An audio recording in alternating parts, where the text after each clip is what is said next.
Page 632 in the middle of Kufta.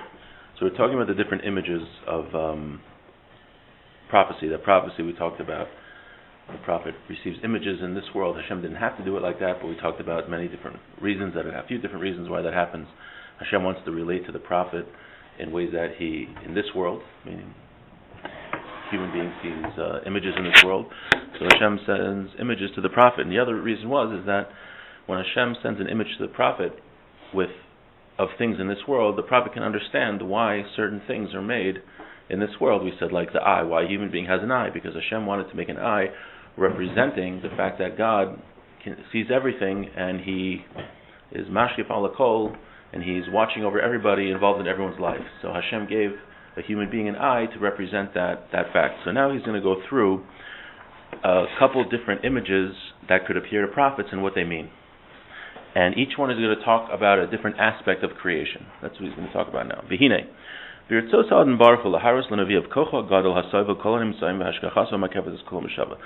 say Hashem wants to show a prophet the fact that he is all-powerful and that he is the source of creation. He's the source of power of creation. Creation only exists because of Hashem. And that he's watching everybody the same. And that nobody, when there's nothing in the universe which is hidden from God. Let's say Hashem wants to convey that message to a prophet. How will he convey that message to the prophet? What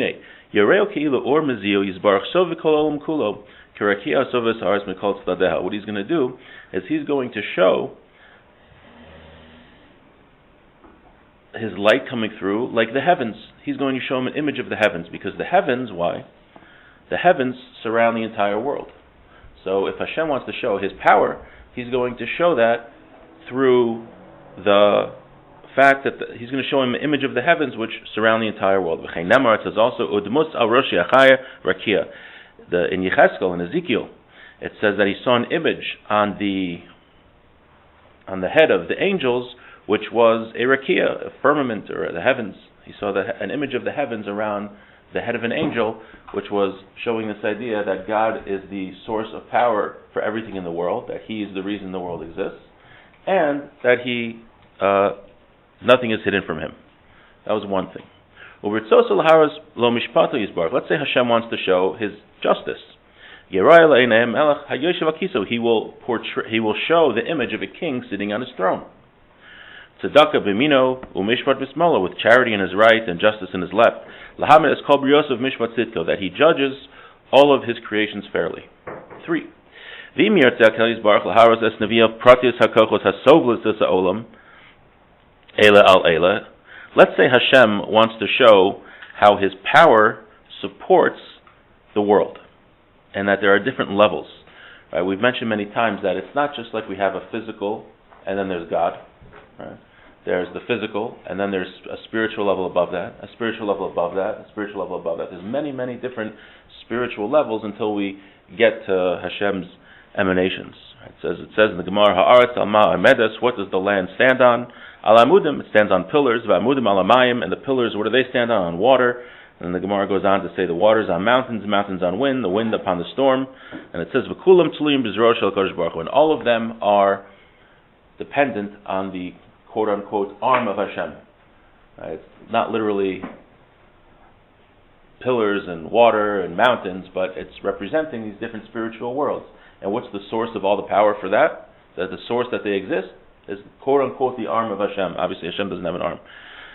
Yarela Navi Galgalim Rabim, so if Hashem wants to show him that, he'll show him many different worlds. Ram Eila B'toch Eila, this one inside of this one. Kol Elyon Sovel as a Tachtu Mimeno, that each one, the outer world, is supporting the one below it. Va'olam b'merkas kulam, and then the world in the middle of all of them. V'huiz baruch shmo mashke v'sovelos kulam, and Hashem supports all of them. So if Hashem wants to show this idea that he supports all of the different worlds, and he's really the source of power for everything, he will show an image to the prophet of different worlds, like in a sphere, in the outside, and then as we get closer to our world, we get inside the sphere, like an onion. We're in the middle. And Hashem is outside, so to say, supporting everything. Okay. Now let's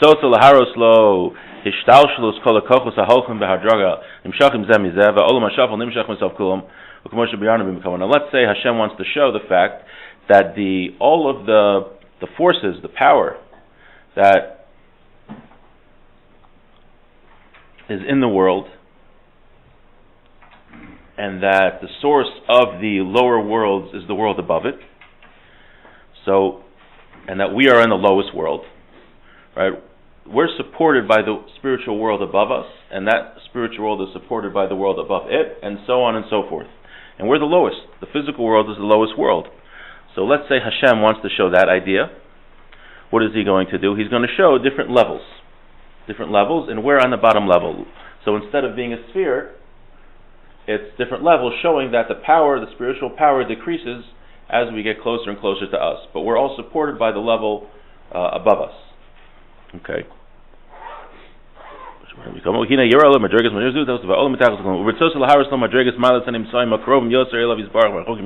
let's say Hashem wants to show the different worlds in relationship to how close they are to God. How would Hashem show that? That there are different worlds, and each world is closer to Hashem. Now, our world is the furthest away from Hashem because we're the physical world, right? Above us, the spiritual world is the worlds of the angels and all these things. But we're the furthest. So what kind of image would Hashem use to show that? So this will be the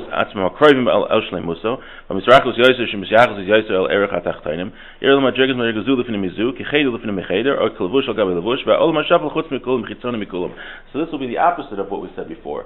Hashem will be, so to say, in the middle, and then the worlds that are closer to Him spiritually, let's say the holier worlds, those are the inner chambers. He brings here like a mashal, like the king. You have a king in the middle chamber, then you have his servants next to him, and then you have people that are outside the palace, and outside and outside. In our world, we're totally on the outside because we're the physical, we're the most distant world. So we see, depending on what aspect of Hashem's relationship to the world He wants to show us, there are different worlds. Sometimes our world will be in the middle, sometimes our world will be in the outside, sometimes it's represented as different levels. But the idea is that through these images, Hashem shows the prophet different aspects of the world. Now this is really the source of Kabbalah, these ideas. What he says here is that when you read the Nevi'im, right, you just have these, you read the prophets, you read like the beginning of Yechezkel, you have all these images of chariots and different things, and they're all representing these Kabbalistic ideas of how Hashem created the spiritual world. And he writes here, later, that to understand these images, right, and the way it was elucidated later was, we have Rav Shimon Bar Yochai, who wrote the Zohar. The Zohar is explaining these images and explaining the Kabbalistic meaning. When we're talking about Kabbalah, we're talking about, at least in this aspect, how Hashem constructed the spiritual world. So really the source for these prophecies are it's in the Tanakh, right? And also things that were passed from Hashem to Moshe Mount Sinai. But certain visions were in the Tanakh, and they were elucidated and explained upon and expanded upon by the Zohar, Rav Shimon Bar Yochai, and then later explained upon even more the Arizal, right? And lived, I think, a few hundred years before the Ramchal. But the source it's coming from Hashem. V'lo od, okay, so those, he concludes with the different visions. V'lo od, shekol hamaras halalu yerem lo b'vasachas. Hashem will actually can show these prophets all these different images at the same time. He can show them the conflicting images, meaning he can show them an image of the world in the middle at one time, while showing him the world on the outside. Oh, what do you mean it conflicts? No, it doesn't conflict. He's showing the prophet at the same time different aspects of how he relates to the world. He can do that ke'inyan. We see even this in the Torah. One place it says in the Torah that you can't marry your brother's wife, but another place it says in the Torah that you do yibum.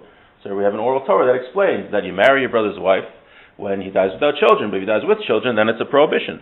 Then also we have Zachav V'Shamor. It says to remember the Shabbos and to guard the Shabbos, and it says Hashem said it in one breath. So he's giving examples of, even in the Torah, where it says opposites in the same breath. Now obviously, so he's pointing out it's not opposites; they're different aspects. Right? Zachav V'Shamor is different aspects of Shabbos.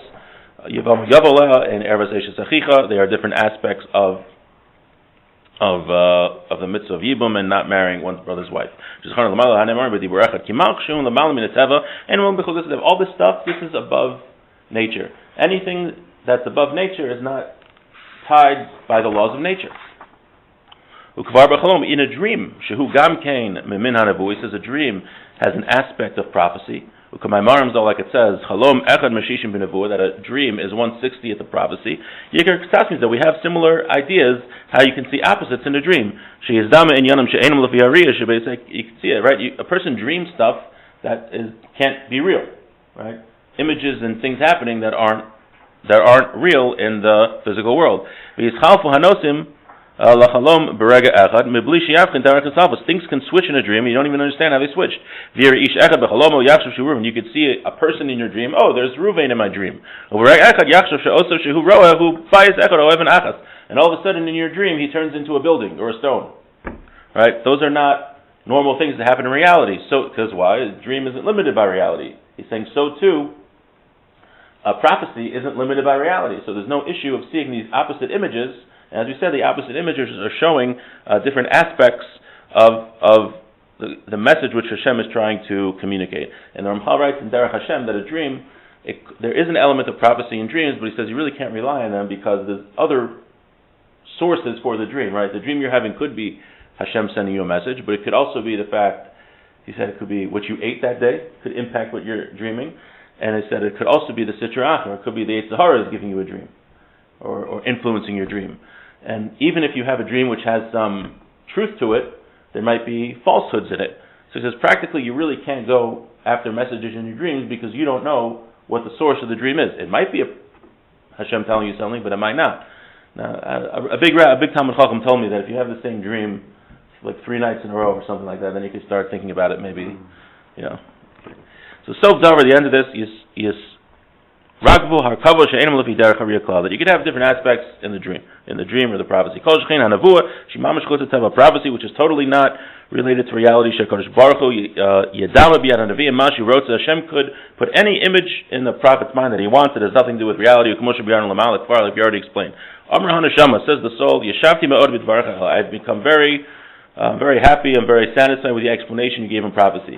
So if it's okay, maybe we just start the next section, sure. And then I think because next week I think we'll be finished. Next week we'll conclude. So just So I just want to start this, and then I was thinking of doing Shari Tshuva next. Oh. I don't know if you ever learned it before. A long time ago, I certainly used to learn it. Me too. Like also, I was thinking of that. I think Rabbi Vishnesky put that book. Yeah. Because at the end, the first half is really how to do tshuva, and the second half he goes through all the mitzvahs, like common mitzvahs that we sometimes aren't so careful about. And I don't know. I think I need to review it myself. But I was thinking that, or Chovos Lavavos. If you have something else that you want to learn, let me know. There's another sefer or something. Okay, so just start this. Amar HaNeshama. Before we finish speaking, I want to ask you a question. It's not an essential question. But if you answer my question, it'll make me happy. Amar Seichel Shali, ask me. Amar HaNeshama, Inyan Habriya, creation. Are we able to understand creation? Perish Eich Yatsa Hayesh Min Ayin Imlo. Meaning, can we understand how God created something from nothing? Is that something that a human being can understand? Amar HaSeichel, says the intellect. Eich HaKadosh Baruch Hu Poel, how Hashem does things. I've already explained to you that we can't understand that. Perish, meaning how Hashem created the world, that we human being can't understand. We can only investigate based on what He created, the results of His actions, and the order with which He created the creations. So I'll answer you based on you ask. So here the Neshama is asking, are we able to understand how Hashem created the world? He says, no, we can't understand the way Hashem made the world, but what we can do is we can look at creation, we can look at the results of the creation, and we can investigate the order in which He brought creation to come about. But beyond that, we can't do. So that's what he's going to explain now. Physicality, Hashem made physicality. He created the physical universe. It's a totally new creation. He created it with His unlimited ability. We can't understand how Hashem created the physical world. But the order with which He created it, the steps that He took to create it, that we can understand. Right? So it wasn't just like, boom, Hashem creates the physical world like that. But He took steps to do that. That we can understand. Because we can only understand the results of His actions. But the creation of the physical, Hashem was always able to create the physical.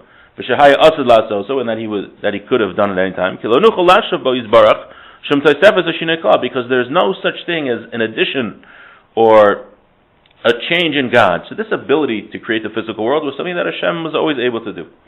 Sheyischadish ito inyan ma shelo hayalo. Elahaya kodem birtzono sheyaseh hachomer hazeh. Amnam zeh eino nikra afilo hayos ha'olam kayach ki ein yachas ben pshituso yizbarach u'ben bruav v'chol ha'arim ha'noiflim b'bruim einim noiflim b'atzmusa yizbarach klal. He says that Hashem always had the ability to create this physical world. But he says something interesting here. He says the fact that Hashem had the ability to create the physical world, we cannot even say that in Hashem's essence that we would call that the world existed in its potential form.